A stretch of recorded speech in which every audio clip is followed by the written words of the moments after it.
उस किताब का अध्ययन हम लोग कर रहे हैं प्रभु की दया से। और इस प्रकाशित वाक्य की किताब में या रहस्योद्घाटन की किताब में हम लोग देखते हैं कि पहले जो 2 अध्याय है, दूसरा और तीसरा, उसमें 7 कलीसियाओं का जिक्र किया है और इन 7 कलीसियाओं को कुछ हिदायतें दी है। चौथे अध्याय से हम लोग देखते हैं कि माहौल जो है वो पूरी तरह से बदल जाता है। परमेश्वर का काम करने का तरीका बदल जाता है, स्वर्गदूतों का काम करने का तरीका बदल जाता है। लेकिन जो पहले 2 अध्याय हैं और उसमें जो 7 कलीसियां हैं, उनके बारे में हम लोग थोड़ा समझने की कोशिश करेंगे। ये जो 7 कलीसियां हैं वो आज का जो तुर्की है उस तुर्की में है। और इन 7 कलीसिया जहां पे ये हुआ करती थी, उस स्थान पे अगर जाना है, मतलब अगर कोई विजिट करना चाहता है तो तुर्की में जाके कोई टैक्सी वगैरह रेंट करके 3 दिन का सफर होगा। ये टोटल 7 कलीसियाओं को भेंट देने के लिए 3 दिन का समय लगेगा। 3 दिन का समय आप 3 दिन के समय में आप इन 7 कलीसियाओं को भेंट दे सकते हैं। अब दिक्कत यह है, ये प्राचीन शहर जो है, इन प्राचीन शहरों में कलीसियाओं के नाम पर अब केवल खंडहर बचे हैं। कभी ये लोगों से भरा हुआ करते थे और जैसे कि शुरुआत में ही मैंने कहा, रहस्योद्घाटन के प्रेरित जो यूहन्ना है, जॉन है, उनके दर्शन में यीशु ने इन शहरों में जो ईसाई बसा करते थे उनसे कुछ बातचीत की थी।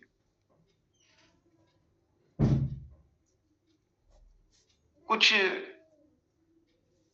कलीसियाओं की सराहना की थी, लेकिन अधिकांश को चेतावनी दी थी। और जब हम इन 7 कलीसियाओं को जो संदेश यीशु मसीह ने दिया है, उस संदेश को अगर पढ़ेंगे, उसे अगर समझेंगे, जानेंगे,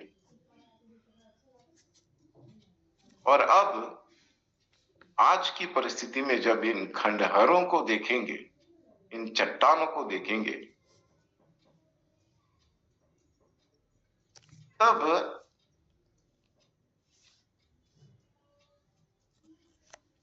हम लोग और गंभीरता से देखेंगे अपनी ओर।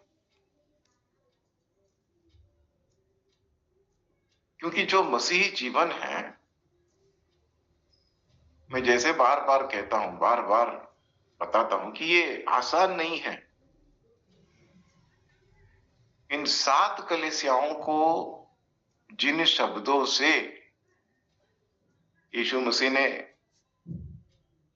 इनके साथ जो बातचीत की है, किसी को सचेत किया है, तो हम लोग समझ सकते हैं कि जब हम अपना सफर यीशु मसीह के साथ जो शुरू किए हुए हैं,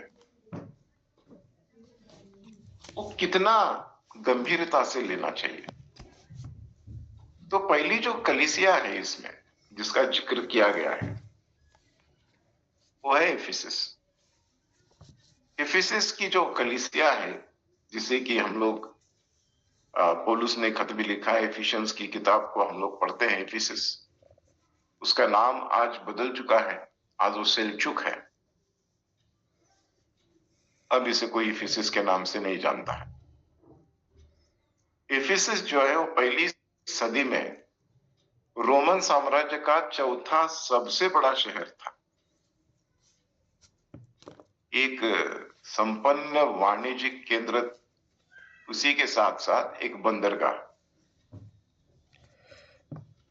इफिसस और एक चीज के लिए बहुत फेमस था, वो है वहां की देवी आर्टेमिस का जो मंदिर है, वो मंदिर का भी वही घर था। इफिसस में एक एम्पी थिएटर था जिसमें कम से कम 25,000 लोग बैठ सकते थे। प्रेरितों के काम के 19वें अध्याय में हम लोग इसे देखते हैं कि मसीह लोगों के खिलाफ गुस्से से जो भरे दंगे शुरू हुए, वो यही इसी स्थान से हुए। तो प्रकाशित वाक्य में यीशु ने कठिनाइयों को सहने और निकोलियतों की जो पाखंड से घृणा करने के लिए इफिसियन चर्च की सराहना की है। अबे निकोलायत कौन है? निकोलायत वो है जिनकी पहचान हम लोग कर सकते हैं आज के तारीख में उन लोगों से जो अनुग्रह का प्रचार करते हैं।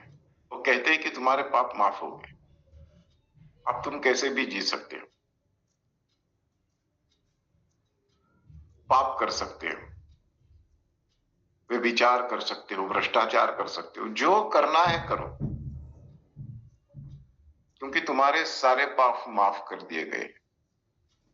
तो ये जो पाखंड है जो आज भी चलता है, ये नया नहीं है, 2000 साल पुराना है। लेकिन यहाँ पे परमेश्वर का वचन ये कहता है कि यीशु मसीह ने इस कलीसिया की सराहना की क्योंकि इन्होंने इस पाखंड से घृणा की।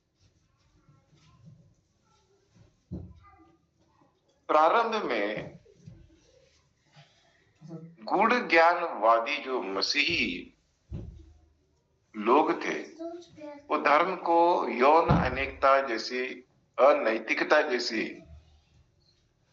साथ ही साथ में मूर्ति पूजक प्रथाओं के साथ जोड़ना चाहते थे, मिलाना चाहते थे, ताकि जो भी बोलना पापा से बोल, मैं बोलूंगा। जिस दिन मूसा परमेश्वर से मिलने पर्वत पर गए और सिनाई पर्वत से जब वो वापस लौट कर आए 10 आज्ञाओं को लेकर, उस वक्त जो माहौल था जहां एक मूर्ति की पूजा की जा रही थी और साथ ही साथ में हम लोग देखते हैं कि लोग जो है मद्य प्राशन कर रहे हैं, महिलाओं के साथ छेड़छाड़ हो रही है। ये सारा जो है पूरा का पूरा जैसा वहां पे चित्रित किया गया है, वही उसी तरह के जीवन को जीने की एक ख्वाहिश इन लोगों के मध्य में थी। इसलिए यौन अनैतिकता और मूर्ति पूजा दोनों को ये लोग साथ मिलाना चाहते, लेकिन इफिसस में अन्य लोग जो मसीही के प्रति अपना पहले प्यार से गिर गए थे और उन्हें गंभीर चेतावनी मिली, पश्चाताप करो और वही करो जो तुमने पहले किया था।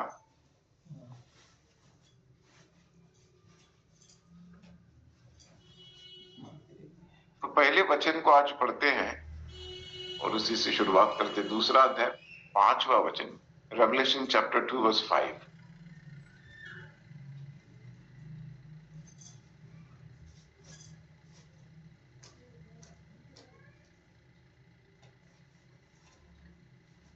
दूसरे का सर पांचवा वचन, दूसरा अध्याय 5वां वचन।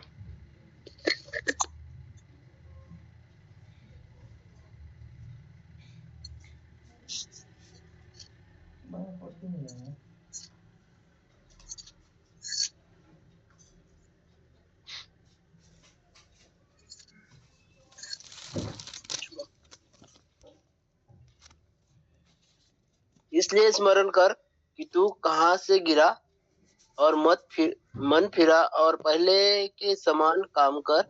यदि तू मन न फिराएगा तो मैं तेरे पास आकर तेरी दीवट को उसके उस स्थान से हटा दूंगा। जी। तो यहाँ पे जो इम्पोर्टेंट बात हम लोगों को समझाई गई है कि कहां से गिरे हो।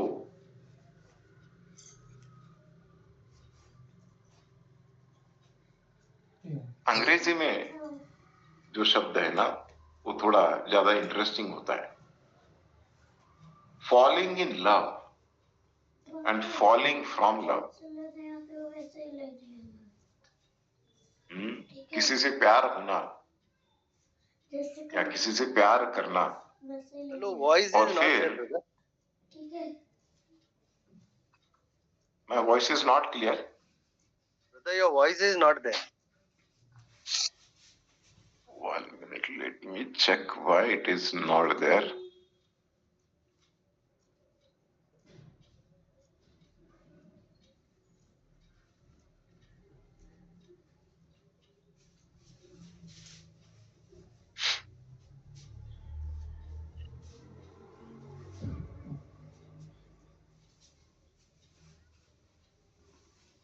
Hello. Yes, brother. Can you hear me? Not Audible brother. Not audible. 1 second.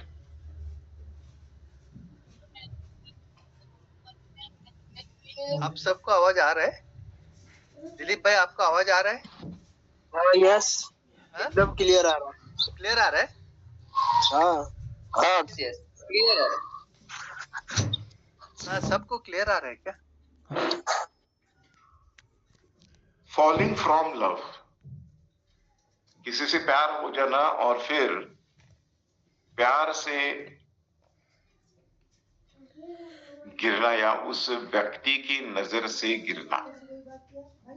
तो विद्वानों का यह मानना है कि जो ईसाई सम्राट डोमिनियन उस वक्त थे, उनके पंथ में जो मंदिर में पूजा करने का दबाव शायद इन पर आ रहा था। साथ ही साथ में हम लोग देखते हैं कि समय के साथ में इफिसस जो शहर था उसका भौतिक रूप से सेल्कुक नामक एक छोटे शहर में वो बदल गया, जो इफिसस के खंडहरों से केवल 5 मिनट की दूरी पर है अगर कोई कार से जाता है तो।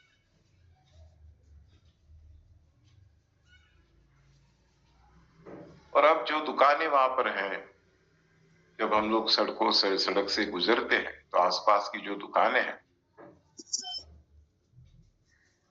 तो वहां पर हम लोग देखते हैं कि बहुत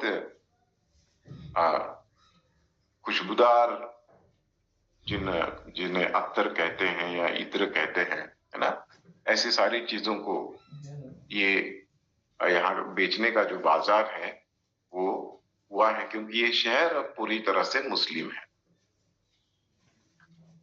तुर्की का 99% जो हिस्सा है वो पूरा मुस्लिम आबादी से अब भरा है। लेकिन कुछ, हम कह सकते हैं कुछ पूर्व मुस्लिम विश्वासियों में से छोटा सा कस्बा है या एक छोटी सी जगह है, छोटा सा लोगों का समूह है जो प्रोटेस्टेंट चर्च में आज भी संगति के लिए इकट्ठा होते हैं, सिलकुक में। तो ये है इफिसस के हालात।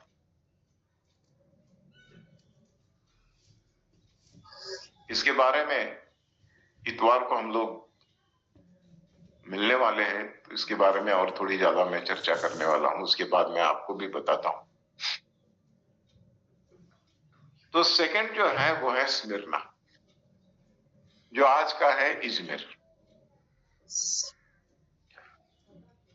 आज का क्या स्मिर्ना की कलीसिया है, स्मिर्ना सेकंड कलीसिया जो है वो है स्मिर्ना। आज का जो नाम उसका है इजमिर। नहीं समझ में आया sir. Izmir, Izmir, Izmir. Ajmer. तो स्मिरना के बाजार में भी खंडहर जो है दिखाई देते हैं। एक संपन्न बंदरगाह शहर है स्मिरना भी, और इजमिर का एक शहर है जो जिसमें एक बड़ा सा ब्लॉक है, और दुनिया के सबसे पुराने लगातार बसे हुए शहरों में से एक है। ये इसका इतिहास है, सबसे पुराना।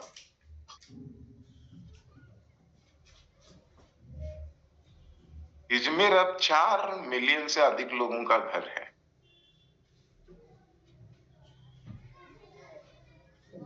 जब हम प्राचीन स्मिरना के बाजार के खंडहरों के पास से जाते हैं या गुजरते हैं, तो हम लोगों को कुछ दिखाई देगा। वहां पे स्कूल्स हैं जहां से विद्यार्थी जो है पढ़ने वाले वो बाहर निकलते हैं सड़क के उस पार। हजारों वर्ष पुराने शहर के खंडहरों के प्रति सब लोग अब उदासीन हैं। किसी को कुछ पड़ी नहीं है, क्योंकि सब कुछ बदल गया है। स्मिरना में विश्वासियों को यीशु के शब्दों ने आने वाले उत्पीड़न का सामना करने के लिए प्रोत्साहित किया था। इन शब्दों को याद रखना है। मैं जब बार बार आप लोगों को ये बता रहा हूं, सिखा रहा हूं कि उत्पीड़न तो होने वाला है, सबका होगा, उसमें दो राय नहीं है। खुद यीशु मसीह ने कहा, जिन्होंने मुझे नहीं छोड़ा वो तुम्हें थोड़े ही बख्शेंगे। और यीशु मसीह स्मिरना की इस कलीसिया को कहते हैं कि मृत्यु तक भी विश्वास योग्य रहो, और मैं तुम्हें तुम्हारे विजय मुकुट के रूप में जीवन दूंगा।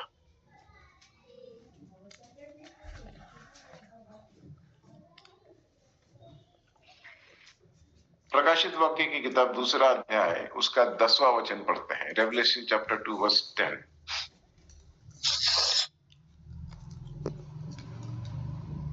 जो दुख तुझको झेलने होंगे उसमें मत डर, क्योंकि देखो शैतान तुम में से कुछ को जेल खाने में डालने पर है, ताकि तुम परखे जाओ, और तुम्हें 10 दिन तक क्लेश उठाना होगा। प्राण देने तक विश्वासी रहे तो मैं तुझे जीवन का मुकुट दूंगा। आमीन। मृत्यु तक भी विश्वास योग्य रहो, और मैं तुम्हें तुम्हारे विजय मुकुट के रूप में जीवन दूंगा। ये ट्रांसलेशन है NIV का, जो मैंने हिंदी में किया है, क्योंकि हम लोगों को यह समझना जरूरी है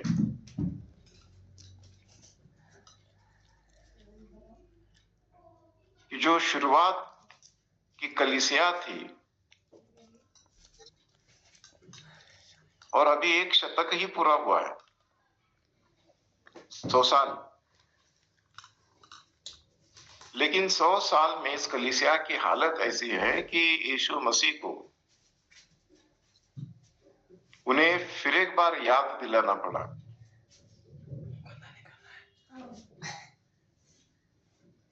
इन सारी 7 कलीसियाओं कि उन्हें क्या करना चाहिए। तो अब 2024 में जो कलीसिया बनी हुई है, उसके प्रति उसका नजरिया क्या होगा। और हम तो इतना बदल चुके हैं, हम लोगों ने पता नहीं क्या क्या ऐड कर दिया है, कलीसिया के साथ जोड़ दिया है, परमेश्वर के वचन के साथ जोड़ दिया है। परमेश्वर के वचन को तोड़ मरोड़ कर हम लोग प्रस्तुत करने की कोशिश करते हैं। जैसा मुझे अच्छा लगे वैसा मैं सुनना चाहता हूं।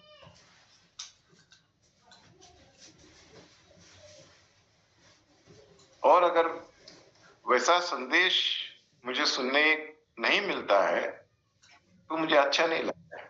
मैं चाहता हूं कि मैं यही सुनूं कि परमेश्वर तुमसे बहुत प्रेम करता है, परमेश्वर तुम्हें ये देगा, परमेश्वर तुम्हें वो देगा, परमेश्वर तुम्हें चंगा करेगा, परमेश्वर तुम्हें कार देगा, परमेश्वर तुम्हें नया भवन देगा, परमेश्वर तुम्हें सुंदर पत्नी देगा, परमेश्वर तुम्हें बाल बच्चे देगा। ये सब हम लोग सुनना चाहते हैं।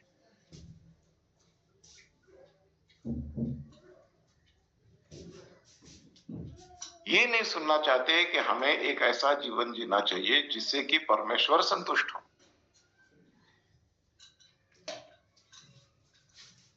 वास्तव में केवल स्मिर्ना में ही नहीं बल्कि पूरे क्षेत्र में पहली सदी के जो विश्वासी थे, उन सारे लोगों पर ये दबाव था कि जो राजा है, उसका जो शाही पंथ है, उसके अनुसार कलीसिया में भी पूजा अर्चना की जाए। और इसलिए इन लोगों ने उत्पीड़न सहा, क्योंकि वो कुछ बदलाव नहीं करना चाहते थे परमेश्वर की आराधना में। तो कुछ विद्वानों का यह मानना है कि ये उत्पीड़न अक्सर आर्थिक रूप का हुआ करता था, जैसे कि नौकरी या वित्तीय संपत्ति का नुकसान। संभवतः इसी कारण से यीशु ने उन्हें याद दिलाया कि वे आध्यात्मिक रूप से समृद्ध हैं, भले ही वे भौतिक रूप से गरीब हो।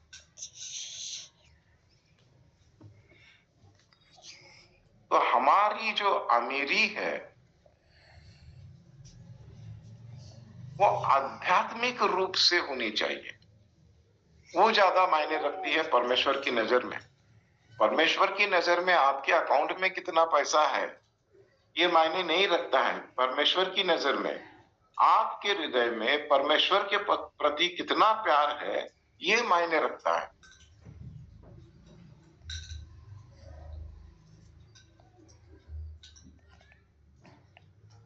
पतरस और यीशु मसीह की बातचीत को याद करके देखेंगे तो पता चलेगा। यीशु मसीह उससे पूछते हैं कि क्या तुम मुझसे प्यार करते हो?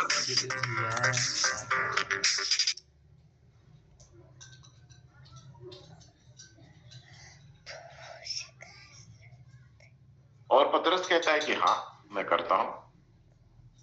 3 बार सवाल जवाब, और हर बार यीशु मसीह कहते हैं कि फीड माय शिप।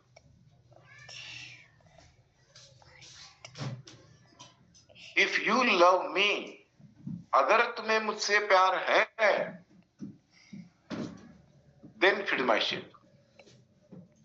अब दिक्कत यह आ गई है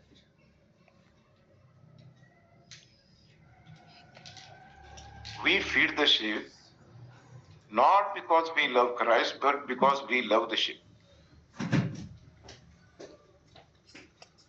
तो ये तब्दीली आ चुकी है कलीसिया में, which is very dangerous. बहुत खतरनाक है ये।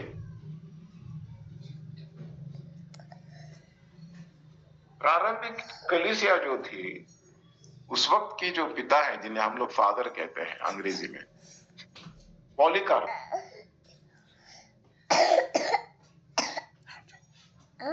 ये जो फादर है ये स्मिर्ना के बिशप और प्रेरित यूहन्ना के शिष्य थे।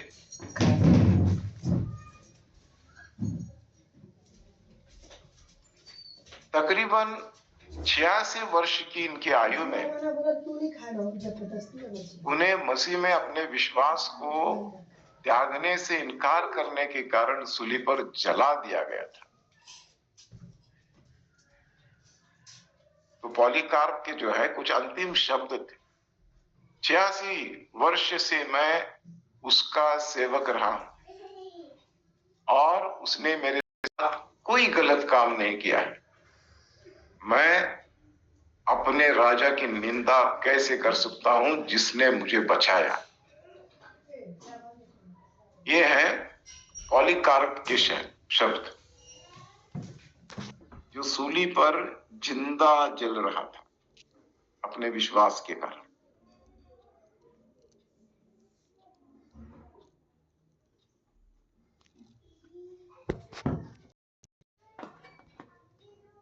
इजमेर का एक आधुनिक शहर भी है जो जिसे हम लोग धर्मनिरपेक्ष कह सकते हैं। आधुनिकता वादियों से भरा है। आधिकारिक रूप से देखा जाए तो ये नाम जो है मुस्लिम है, लेकिन इस्लाम और जो वर्तमान की राजनीति है और इसका जो माहौल है, इसे ईमानदारी से मोहभंग हो गया है।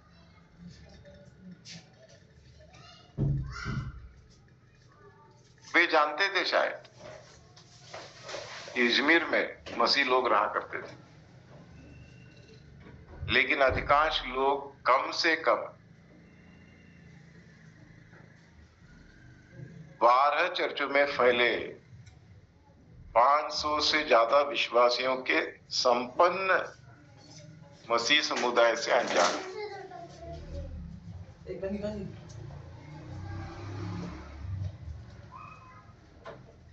तो परमेश्वर का धन्यवाद हो कि कम से कम 12 कलीसियां तो आज इजमीर में हैं और 500 से ज्यादा विश्वासी लोग वहां पर रहते हैं और जो संपन्न भी है।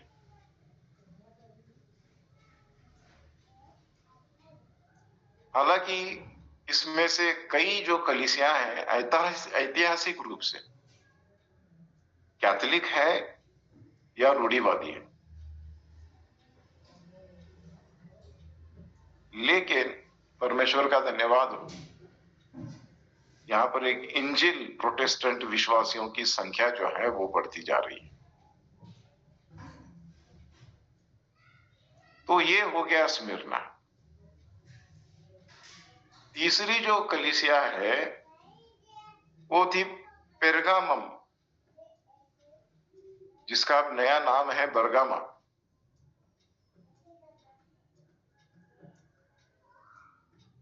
पेरगामम में भी हम लोग इन खंडरों को पाते हैं, और ये जो खंडर है एक पहाड़ी के ऊपर स्थित है, जहां से जो आधुनिक शहर है बरगमा वो दिखाई देता है।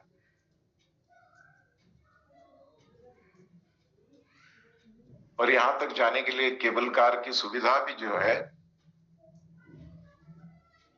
उसका भी प्रावधान किया गया। अत्याधुनिक केबल कार उस पहाड़ी पर या उस पहाड़ी की चोटी पर ले जाती है, और बड़े पैमाने पर यहाँ पर खुदाई का काम जो है वो चल रहा है और खंडर जो है वो मिलते जा रहे हैं। पहली सदी में पेरगामम रोमन साम्राज्य का एक प्रमुख शहर हुआ करता था। सबसे खास जो अवशेष मिलते हैं वो पहाड़ी के किनारे एक थिएटर है।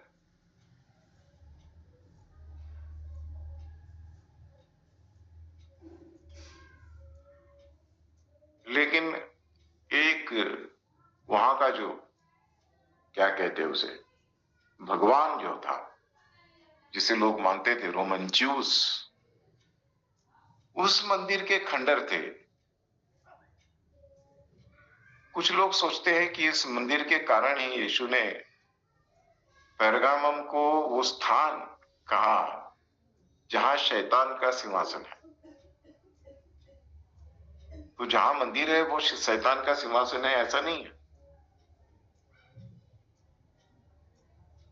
लेकिन यीशु ने पेरगामम में रहने वाले उन सारे मसीहों को कुछ गंभीर चेतावनियां दी थी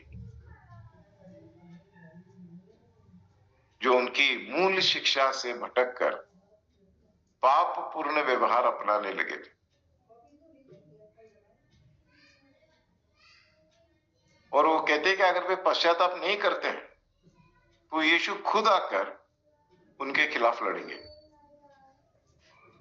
एक नया चित्र यीशु मसीह का दिखाई देता है यहाँ पर, जो बहुत दयालु है, अनुग्रहकारी है, जो बहुत प्रेम रखता है सबसे, जिसकी आंखों में आंसू आ गए जब उन्होंने लोगों को देखा कि किस तरह से लोग भटके हैं या भटक रहे हैं, या किस तरह की परिस्थिति से वो गुजरने वाले हैं, सोचकर भी उनकी आंखों में आंसू आ गए। लेकिन यहां पर लिखा है कि अगर वे पश्चाताप नहीं करते हैं तो यीशु खुद आकर उनके खिलाफ लड़ेंगे।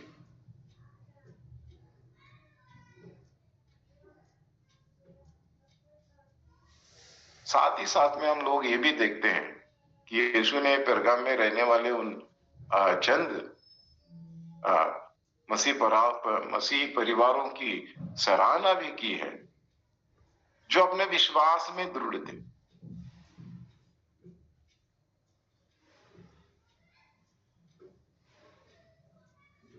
और जो उनका एक मित्र हुआ करता था जिसका नाम था एंटिपस, इन लोगों का, उसके मारे जाने के बाद भी अपने विश्वास को इन लोगों ने नहीं छोड़ा। तो और एक वचन पढ़ लेते हैं, प्रकाशित वाक्य की 2 अध्याय से 13वां वचन, रेवलेशन चैप्टर 2 वर्स 13।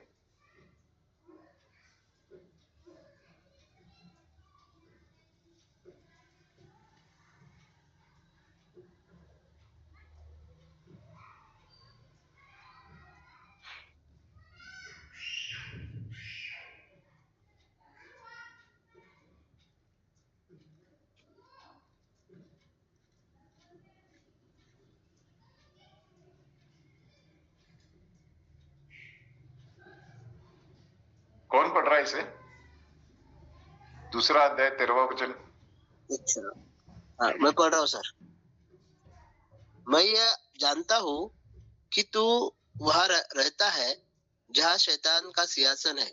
तू मेरे नाम पर स्थिर रहता है और मुझ पर विश्वास करने से उन दिनों में भी पीछे नहीं हटा जिसमें मेरा विश्वास योग्य साक्षी अंतिपास तुम्हारे बीच उस स्थान पर घात किया गया जहाँ शैतान रहता है। तेरा ही पढ़ना था ना? तो आज की तारीख में जी जी जी जी chapter 2 verse 13, revelation chapter 2 verse 13। आज बरगामा में जो है पक्की सड़कों वाला एक पुराना शहर है, संकरी पक्की सड़कें और ज्यादा आधुनिक शहर से बना है। जिन स्थानीय लोगों में से अगर किसी के भी साथ बातचीत करके आप उनसे कुछ पूछेंगे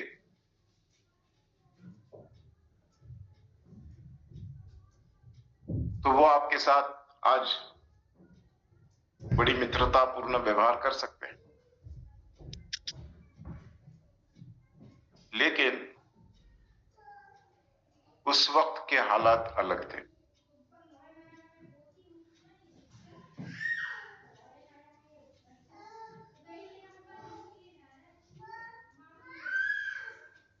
तो वहां के लोगों के बीच में एक मान्यता है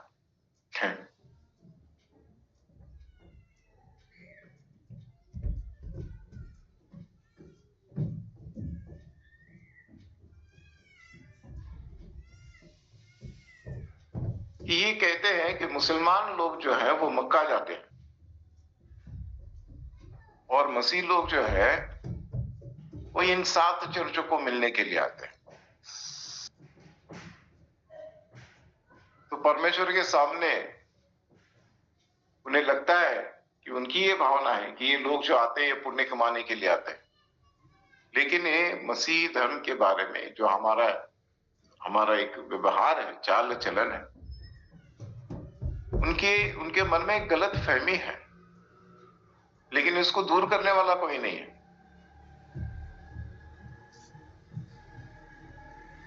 आज बरगामा के आसपास कुछ जाने माने आस्तिक लोग रहते हैं, नहीं ऐसा नहीं है, लेकिन कोई कलीसिया नहीं है।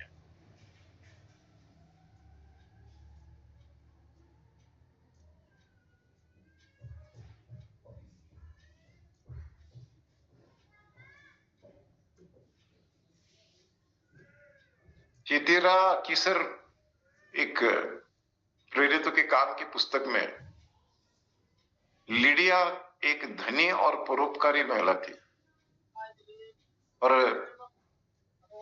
मसीह धर्म का उसने स्वीकार कर लिया था। वो बैंगनी कपड़े बेचने वाली लिडिया का मूल घर जो है वो थीतेरा शहर ही था। तो ये जो थियातीरा के प्राचीन सिक्के पर लिनन बुनकारों के, कांस्य कारागिरों के, कुम्हारों के और जो बेकरी जो है उसमें जो लोग व्यवसाय करते हैं, इनके बहुत इस तरह के लोगों को दर्शाया गया था उस सिक्के पर।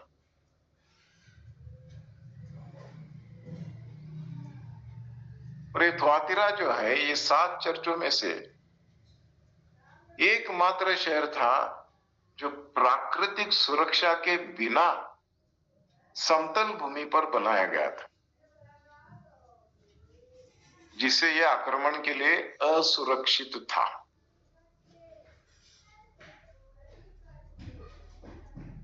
योना के दर्शन में हम लोग देखते हैं कि यीशु को चमकते हुए कांस्य जैसे पैरों के साथ वर्णित किया गया है। एक रूपक जिसे थुआतिरा के नागरिक अपने कांस्य कारीगरों के कारण आसानी से समझ सकते थे।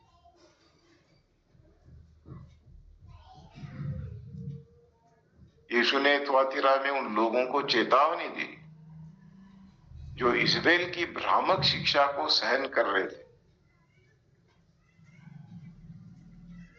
जो एक अपश्चातापी प्रभावक था, जो शायद अनैतिकता का प्रतीक था, जिसे लोगों को शैतान के गहरे रहस्यों से या गहरे रहस्यों में ले जाता।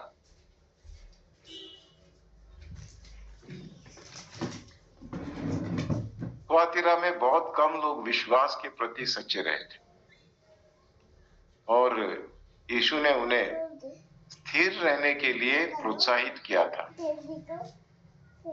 उसने उन लोगों को राष्ट्रों पर अधिकार देने का वादा किया, जो लोग अंत तक दृढ़ रहेंगे।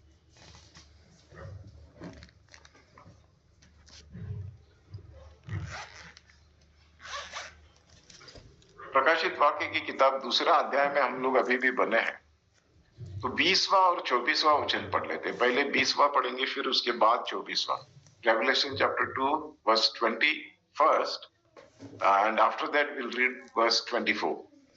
मैंने तुम्हें इसलिए नहीं लिखा कि तुम सत्य को नहीं जानते, पर इसलिए कि उसे जानते हो और इसलिए कि कोई झूठ सत्य की ओर से नहीं है। 24 जो कुछ तुमने आरंभ से सुना है वही तुम में बना रहे। जो तुमने आरंभ से सुना है, यदि वो तुम में बना रहे तो तुम भी पुत्र में और पिता में बने रहोगे। आमीन। फिर से एक बार यूहन्ना की किताब 15वां अध्याय याद दिलाता है। दूसरे का 20 और 24। हाँ जी, और उसमें अलग अलग है ना आगे का सर? एक वचन पढ़ लेते हैं, 25वां वचन पढ़ लेते हैं। और जिसकी Verse 25, उसने please. हमसे प्रतिज्ञा की वह अनंत जीवन है। और एक बार पढ़िएगा इसे प्लीज। और जिसकी उसने हमसे प्रतिज्ञा की वह अनंत जीवन है। आमीन। तो हम लोग देख रहे हैं यहाँ पर कि जी प्रकाशित वाक्य का है क्या? हाँ, प्रकाशित वाक्य में ही हम लोग अभी दूसरा अध्याय पढ़ा हम लोगों ने। दूसरे अध्याय से 20वां वचन पहले पढ़ा, उसके बाद में 24वां पढ़ा, और अभी जो पढ़ा है वो 25वां वचन पढ़ा है। वचन दूसरे है पर सर, दूसरे अध्याय में पढ़िएगा वचन जरा। दूसरा है। ठीक है, पर आप जरा मुझे तेरे पढ़िएगा क्या है। verse 25 says, but hold fast what you have till I come. Whereas in Hindi it is different. Okay okay, आप जरा पढ़िएगा 20 और 24वां वचन दिलीप भाई। दूसरे का ना? हाँ जी। पर मुझे तेरे विरुद्ध यह कहना है कि तू उस स्त्री इजेबल को रहने देता है जो अपने आप को भविष्यवक्तिनी कहती है और मेरे दास को व्यभिचार करने और मूर्तियों के आगे चढ़ाई गई वस्तुओं खाने को खिलाकर फरमाती है। 20 ये लिखा है जी। 24वां पढ़िए आप जरा। 24 पर तुम थुआतीरा के बाकी लोगों से जितने इस शिक्षा को नहीं मानते और उन बातों को जिन्हें शैतान की गहरी बातें कहते हैं नहीं जानते, यह कहता हूँ कि मैं तुम पर और बोझ न डालूंगा। 25 पर लिखा है, पर हाँ, जो तुम्हारे पास है उसको मेरे आने तक थामे रहो। ओके, आमेन। तो ऋषिकेश भाई, आपका ट्रांसलेशन अलग है या आपने अलग चैप्टर नहीं, पढ़ा? आचार्य जी मेरे से गलती हो गया था, मैं दूसरा चैप्टर पढ़ लिया था। जी जी जी जी, ओके ओके ओके, सॉरी। ठीक है। So we have the same Bible, ठीक है। तो आधिकारिक रूप से जब हम लोग देख रहे हैं तो आधुनिक शहर जो है थुआतीरा के छोटे छोटे, हम लोग कह सकते हैं कि खंडहर जो है, उनका पता धीरे धीरे लगाया गया है और समकालीन अपार्टमेंट इमारतें, बसों और कारों से भी भरी सड़कें आप वहां पर दिखाई देती है। लेकिन अकीसर में कोई चर्च नहीं है और कोई ज्ञात विश्वासी भी आज की तारीख में वहां नहीं है। अभी क्या बोलते सर थुआतीरा को? थुआतीरा को? हाँ, अभी की स्थिति में क्या बोलते?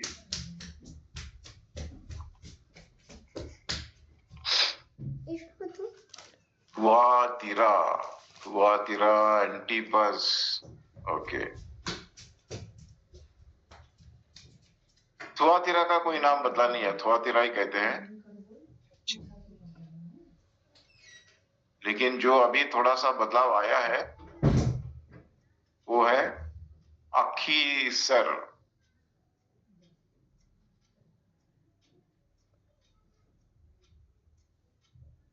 इस शब्द को जोड़ सकते हैं आप, इस नाम को जोड़ सकते हैं, आखीसर। ठीक है। उसके बाद का जो कलीसिया है वो है सरदिस, जो अब बन गया है सर्ट।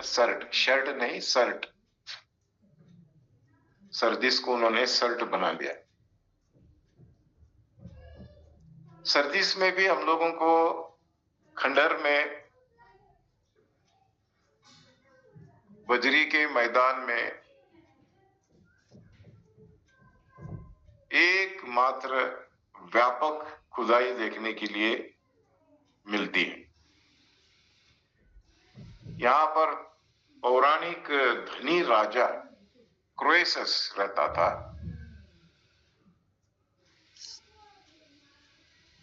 जिसके पास की नदी से सोना बहता था जो वहां पर इकट्ठा किया जाता था।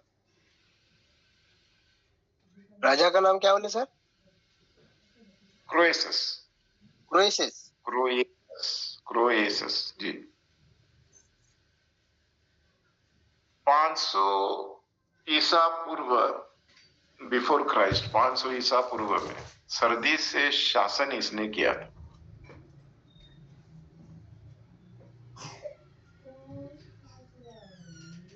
और वहां पर हम लोग देखते हैं कि आर्टेमिस के जो मंदिर है उसका खंडहर, जो मूल रूप से हम लोग कह सकते हैं तकरीबन 5वीं शताब्दी ईसा पूर्व का है,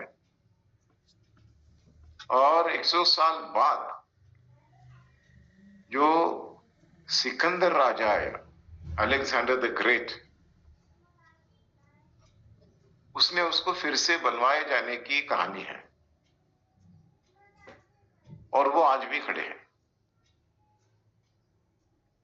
स्टेडियम है, दुकानें हैं, दुनिया के सबसे बड़े प्राचीन यहूदी आराधनालय के खंडहर, मंदिर के खंडहर भी यहां पर दिखाई देते हैं। रहस्योद्घाटन में या प्रकाशित वाक्य में योना के दर्शन के समय सरदीस जो है वो सबसे धनी रोमन शहरों में से एक था।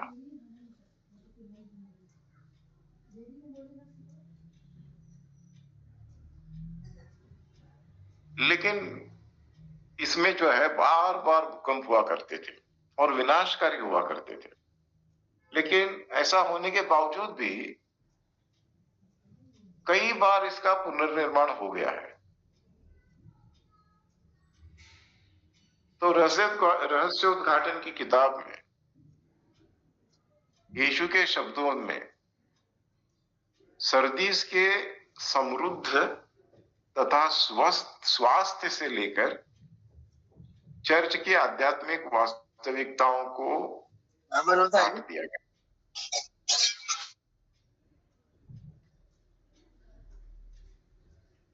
हालांकि हम लोग देखते हैं कि कुछ ही लोग इस कलीसिया में वफादार बने रहे। सरदीस की इस कलीसिया के ज्यादातर लोग आध्यात्मिक रूप से मृत और मर भी रहे थे, मृत हो चुके थे और मर भी रहे थे। मसीह ने उन्हें जागने की याद दिलाई थी, याद रखने की याद दिलाई थी, पश्चाताप करने की याद दिलाई थी और बुलाया था।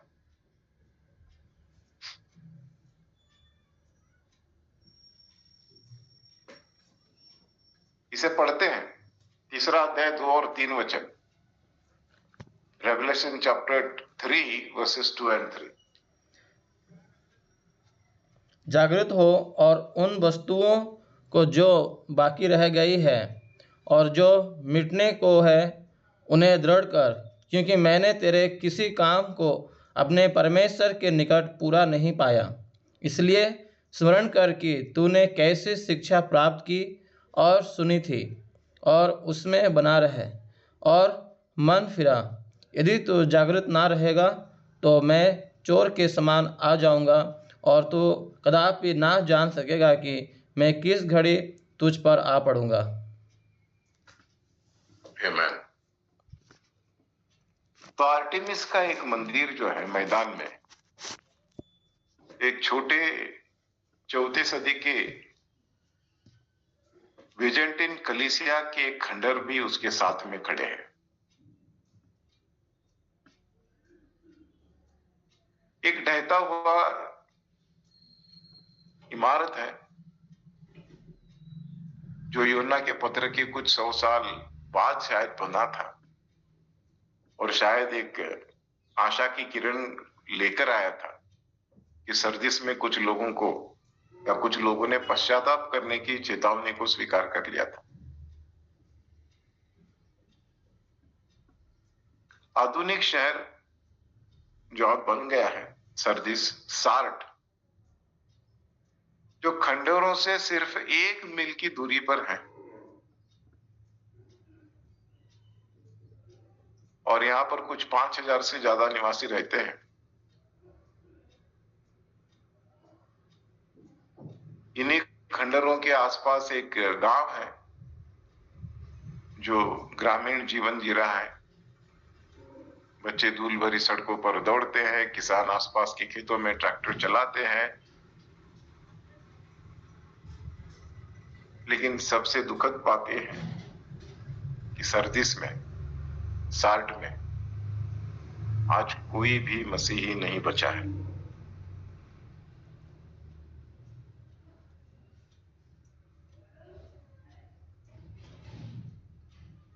अगली जो कलीसिया है उसका नाम है फिलाडेल्फिया।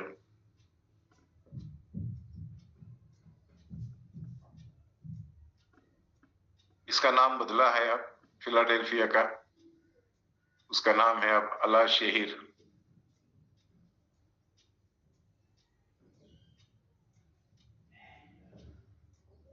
और इस प्राचीन फिलाडेल्फिया के कुछ अवशेष जो हैं, जो ईसा मसीह के 100 वर्ष पूर्व के मध्य तक स्थापित भी नहीं हुआ था,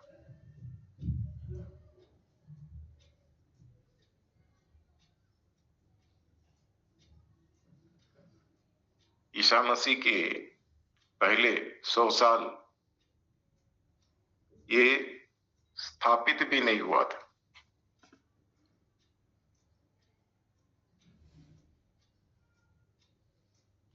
और यहाँ ये जो शहर है, हम लोग कह सकते हैं जो कलीसिया है,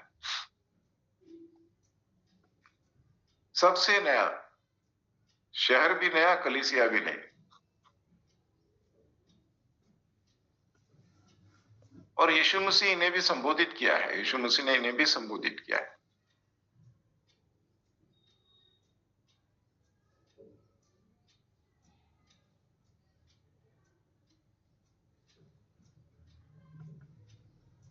अब सब कुछ बदल गया है और कुछ खोजने की कोशिश करेंगे, इतिहास में झांकने की कोशिश करेंगे तो बड़ी बारीकी से ढूंढना पड़ेगा, खोजना पड़ेगा,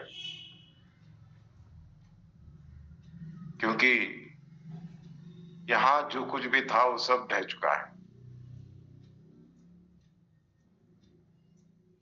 बीजांटीन से बनी हुई दीवारें जो थी वो सब ढहती हुई नजर आती हैं, और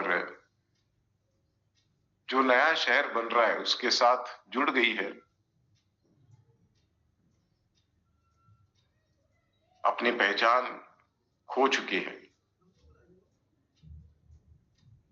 पड़ोस में एक 6वीं शताब्दी के कलीसिया की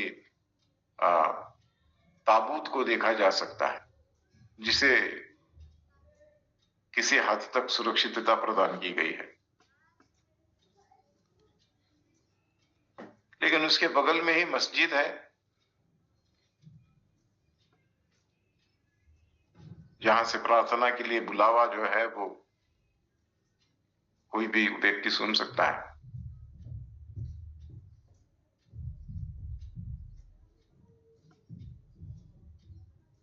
और जो भी हमारी कल्पनाएं हैं इस शहर के बारे में, उनको बाधित कर देता है, क्योंकि हम कुछ सोच रहे होते हैं लेकिन नजर कुछ और ही आता है, सुनना कुछ और चाहते हैं लेकिन कान पर कुछ और ही आता है।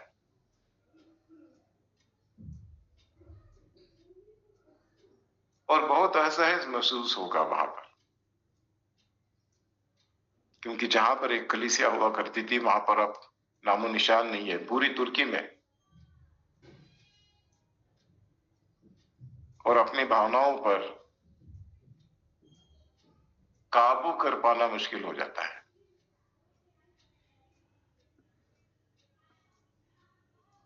क्योंकि ये वो जगह है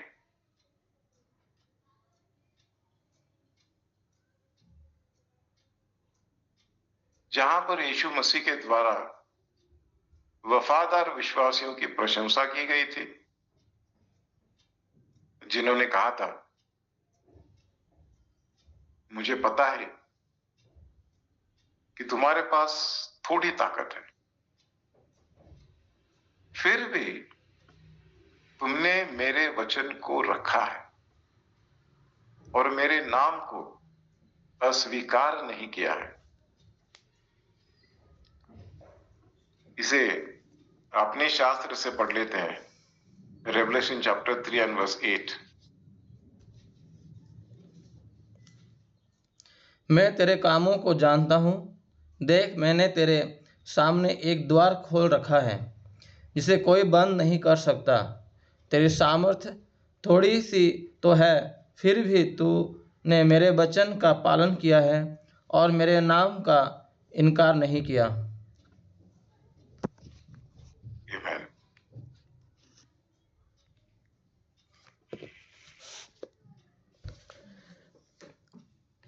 यीशु ने फिलाडेल्फिया के इस कलीसिया से ये भी कहा कि वो उन्हें परीक्षण के समय से बचाएगा, चाहे वो किसी भी संदर्भ में हो। इसका मतलब ये नहीं था कि उन्हें उत्पीड़न से बचाया जाएगा।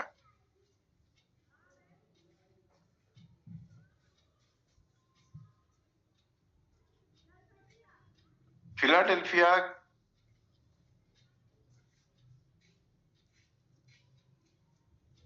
इस गांव में शायद मेरे ख्याल से कुल 11 ईसाई जो है, मसीह लोग जो है,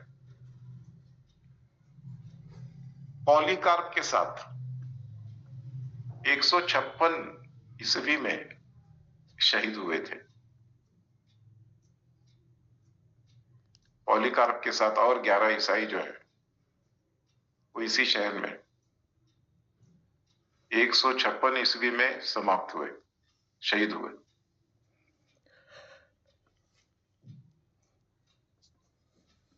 सवाल यह है आज की कलीसिया के सामने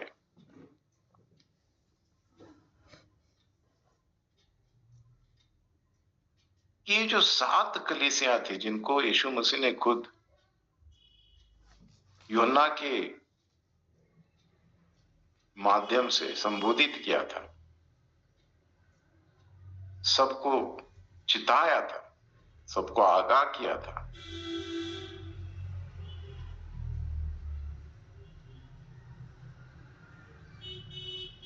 लेकिन ना ही कोई विश्वास में दृढ़ रहा और ना ही ये कलीसिया बची है।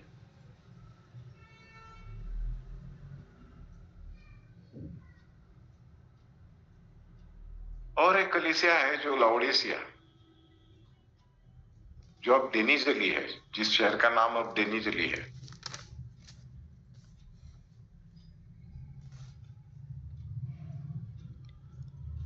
इस शहर में जो है पुरातत्व विभाग ने खुदाई का काम 2003 से शुरू किया है।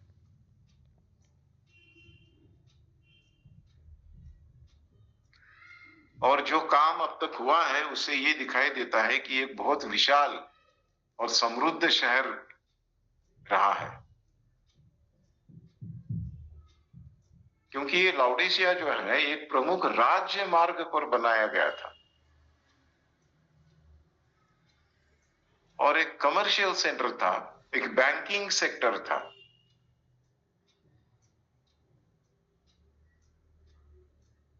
यहां पर कान और आंख की दवा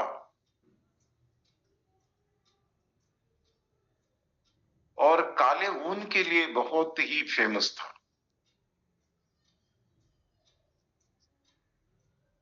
पानी जो है वो गुनगुना और थोड़ा सा अप्रिय था, लेकिन पास ही के हिरापोलिस में गर्म थर्मल स्प्रिंग्स जो है वो बहते हैं।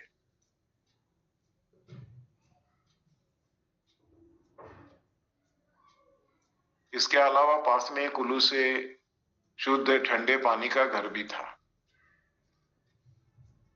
तो कुल मिलाकर एक बहुत ही बेहतरीन स्थान रहा करता था।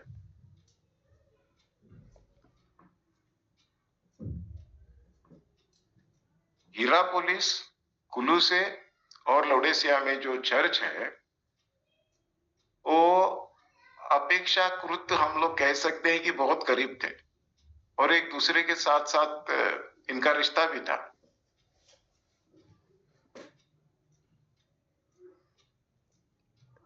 और इसीलिए हम लोग देखते हैं कि पौलुस ने जो कुलुसियों को खत लिखा हुआ था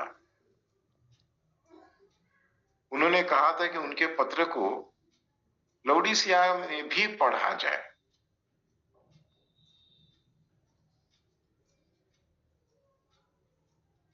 और उन्हें मसीह में उनके मजबूत विश्वास से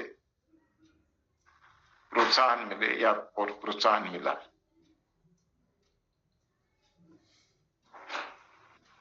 तो 2 वचन यहाँ पर पढ़ते हैं हम लोग, थोड़ा पीछे चलते हैं, कुलुस्सियों की किताब खोलते हैं, उसका 4वां अध्याय, उसका 16वां वचन।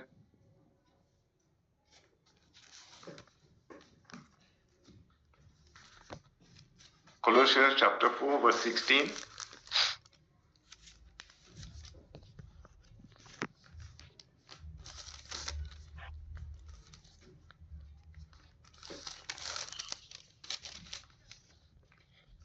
चार का 3।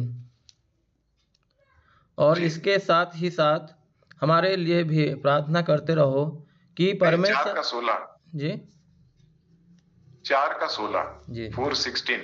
ओके। जब यह पत्र तुम्हारे यहाँ पढ़ लिया जाए तो ऐसा करना कि लौदीकिया की कलीसिया में भी पढ़ा जाए, और वह पत्र जो लौदीकिया से आए उसे तुम भी पढ़ना। आमीन।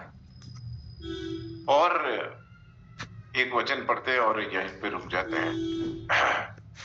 कुलुस्सियों की किताब 2 अध्याय, उसका 5वां वचन। Colossians chapter 2 and verse 5. यद्यपि मैं शरीर के भाव से तुमसे दूर हूँ, तो भी आत्मिक भाव से तुम्हारे निकट हूँ, और तुम्हारे व्यवस्थित जीवन को और तुम्हारे विश्वास की जो मसीह में है दृढ़ देखकर प्रसन्न होता हूँ। आमीन।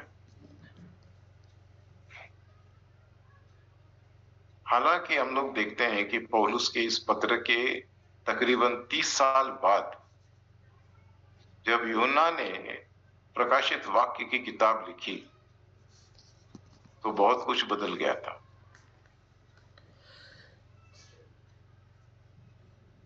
धन और स्वतंत्रता ने मसीह के प्रति जो उनकी प्रतिबद्धता थी उसको कमजोर कर दिया था। इसलिए हम लोग देखते हैं कि प्रकाशित वाक्य के 3 अध्याय में यीशु ने उनके लिए परिचित भाषा और कल्पना का उपयोग किया था। धन, नेत्र, औषधि, सफेद वस्त्र और गुनगुना पानी। तो इसका जो भौगोलिक क्षेत्र में जो इसकी एक पहचान बनी हुई थी, उसी में से यीशु मसीह ने सारे उदाहरण दिए।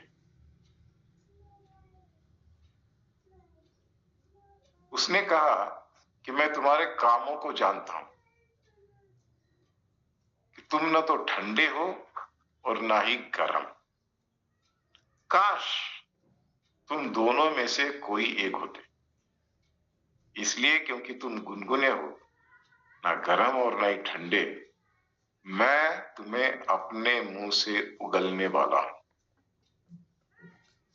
तुम कहते हो मैं धनी हूं, मैंने धन कमाया है और मुझे किसी चीज की जरूरत नहीं है, लेकिन तुम ये नहीं समझते कि तुम अभागे, दयनीय, गरीब, अंधे और नंगे हो। तो आज यहीं पे हम लोग रुकते हैं। इस वचन को एक बार पढ़ लेते हैं। प्रकाशित वाक्य की किताब 3 अध्याय 15 से 17 तक प्लीज पढ़िएगा। Revelation chapter 3 verses 15 to 17 and then we'll close. प्रकाशित वाक्य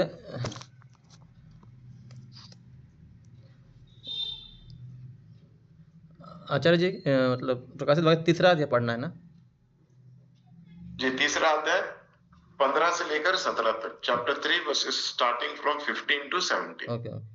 मैं तेरे कामों को जानता हूँ कि तू ना तो ठंडा है और ना गर्म।